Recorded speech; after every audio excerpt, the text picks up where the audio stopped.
uhulihin nyo, kukunin nyo pa yung isda. Correct, sir. Hindi Again, na siguro makatao yon. Pag nahuli sila na wala yung permit nila, i-confiscate pa yung 2-3 banyera na ilang araw nilang pinaghirapan. Saan nyo dadalhin yung isda? Babawiin yung isda, ganun ba? Paano nangyari dito? Kung lang po, yung... Buka na lang po kami. Papauwi na po. Ibigay nyo naman yung isda. Po. Eh, pagod nyo. Eh, nahuli na po kami. Wala po kaming magawa. Kawawa naman yung mga mangingisda. Sila yung nagpakahirap mangisda. Bagyo, mainit, lahat, kababangga pa. Tapos yung kanilang nahuling isda, kinuha lahat pati banyera. Pero bago tayo pumunta ron, isang tanong na lang kay Mr. Michael Ang. Pag kayo ay hinuhuli dahil hindi ayos yung inyong certificate, kayo hinuhuli dahil wala kayong certificate galing sa Marina, nahihirapan kayong kumuha ng certificate, totoo ba na kinukumpis ka pa yung isda na nahuli nyo?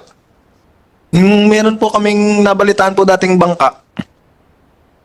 Walang certificate dahil nahihirapan mag-register sa Marina, yung nakahuli kayo ng 2 banyera o 3 banyera na isda, i-confiscate pa yon? Opo.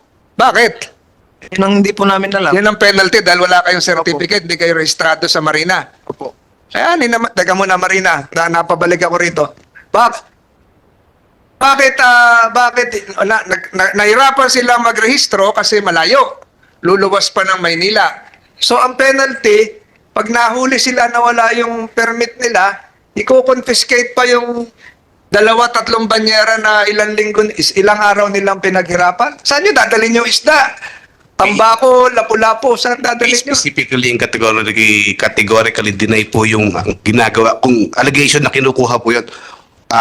For the record, Kawawa na sila. Correct. Hindi makaluwas na Maynila, ng isda ng 5 araw, 6 na araw, uhulihin nyo, kukunin nyo pa yung isda.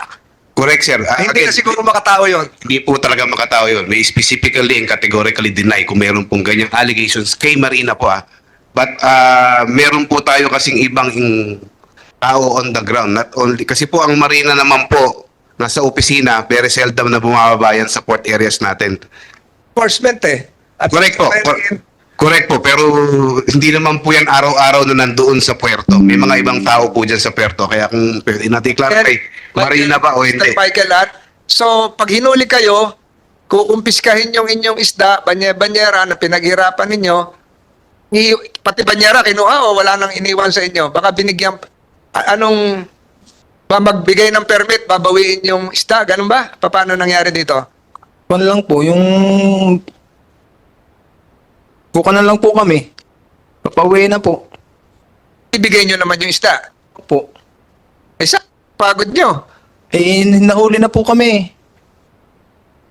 Wala po kaming magawa. Teka muna. Oo. So, kinuha yung pinaghirapan ninyo, wala kayong mauwi sa pamilya ninyo. Opo. Wala kayong paninda. Marina, Again, sir, we categorically and specifically deny. And if there are allegations against specific po kay Marina, we will not condone that. We will definitely go against the Marina personnel who are proving those allegations po. So, for the record, sir, very seldom ang Marina po on the ground. Again, meron po tayong mga, I don't want to state names, pero meron po tayo iba kasing regulatory agency na nandoon on the ground. referring to... I don't want to refer to anyone, sir. Basta po, sa amin po, if that allegation pertains specifically kay Marina, we specifically and categorically deny. And if there is a specific complaint against any Marina personnel po, kindly refer niyo po sa amin and we will go against them and investigate and impose the necessary penalty if necessary po. Asek, Yano. Thank you, Mr. Chair. There are concerns raised against our attached agencies. These have been duly noted, and we will liaise with the Marina to address these concerns. Thank you, Mr. Chair. Kawawa naman yung mga mangingisda. Sila yung nagpakahirap mangisda. Bagyo, mainit, lahat, kababangga pa. Tapos yung kanilang nahuling isda, kinuha lahat pati banyera. Dahil walang certificate galing sa Marina. Ang hirap naunawaan na ho lahat siguro ng mga nakikinig ngayon, yung inyong mga pinagdaanan. Pagbalik nyo sa Zambales, mangingisda kayo, sigurado wala kayong permit pa. Ito na, mahuli-uli kayo, kukumpiskahin pa yung isda ninyo. Ilang beses naranasan mo yan, Michael? O nung narinig mo na may ganyan? Yung beses pa lang po. Ilang banyera yung kinuha?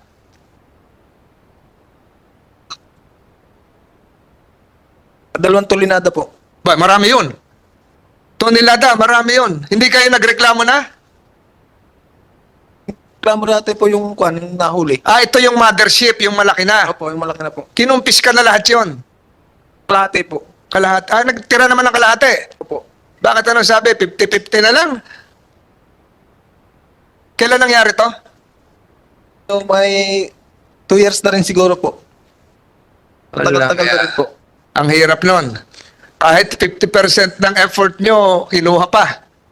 So Marina, you should take note of that and siguro address, perhaps the root cause of all of this is the inability and difficulty of securing a certificate because you do not have a field office in Zambales or in Subic or in areas where fishermen thrive.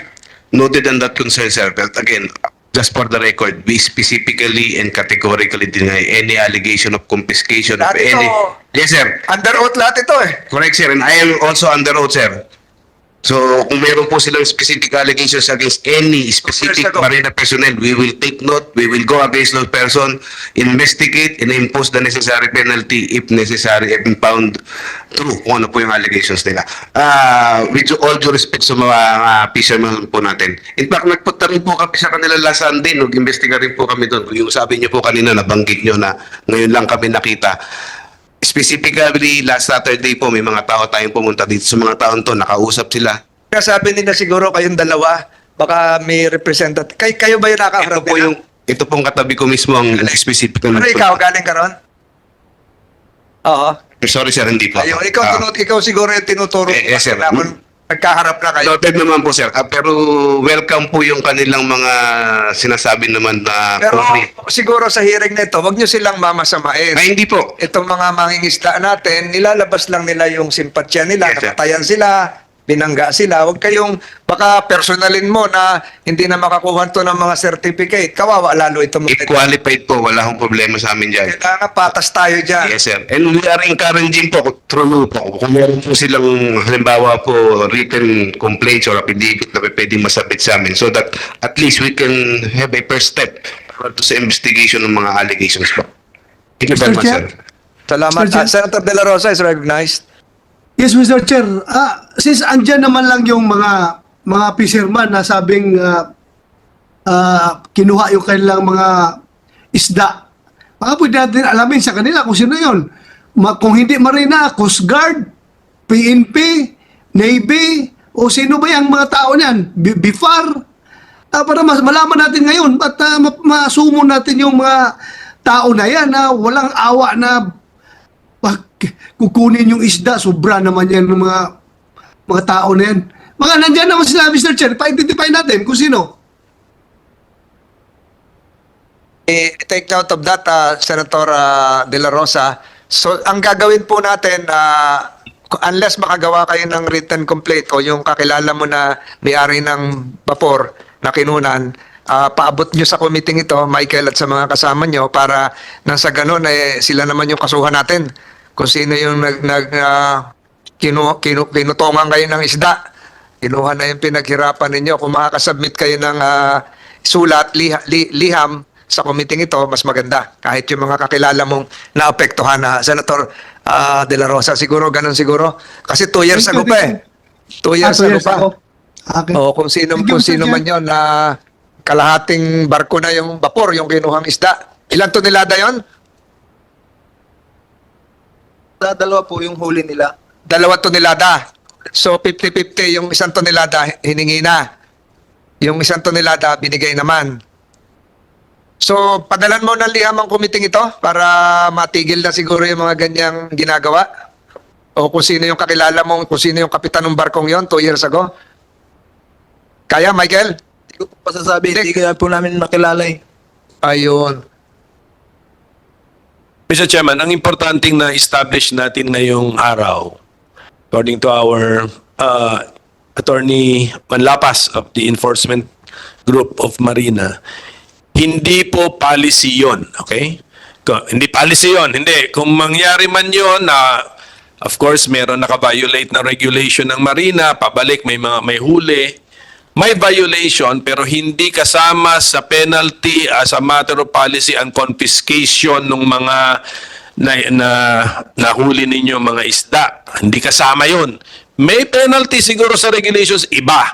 Hindi yung confiscation ng goods. At least nalaman natin ngayon yun, na-establish ngayong araw sa kapwa ninyo mga mangingisda, kung matanong kayo, makwento, masabi na ninyo yun. At pwede na kayong pumalag actually. Pag mangyari ulit yun, hindi naman natin ini-encourage na mag-violate tayo ng marina regulations, but just in case mangyari yun, hindi kasama sa penalty yun na iko-confisca ang mga na pangisda na ninyo. Okay? So, kasama na sa karapatan din yun, kahit nung violator, no, na kulang sa certificate, hindi pwedeng kumpiskahin yung kanyang nahuli na. Okay? So, that's clear. So, sana makalat ninyo sa mga organization ninyo yan na gano'n, na part na po ng karapatan natin yun na may mali na rin ginagawa yung enforcer kung siya umiingi man siya kahit na percentage nung nahuli. The mere fact na percentage ang hiningi, medyo dapat nagduda na nga na ano na ito, unauthorized na ito. Hindi na to ordinaryo. So salamat sa kay Attorney Manlapas for making that clear. And then sinabi din niya na kung sakaling maranasan ninyo ito, bukas ang kanilang opisina na talagang imbestigahan nila kung part ng Marina Group yung mag-abuso ng ganito. Okay?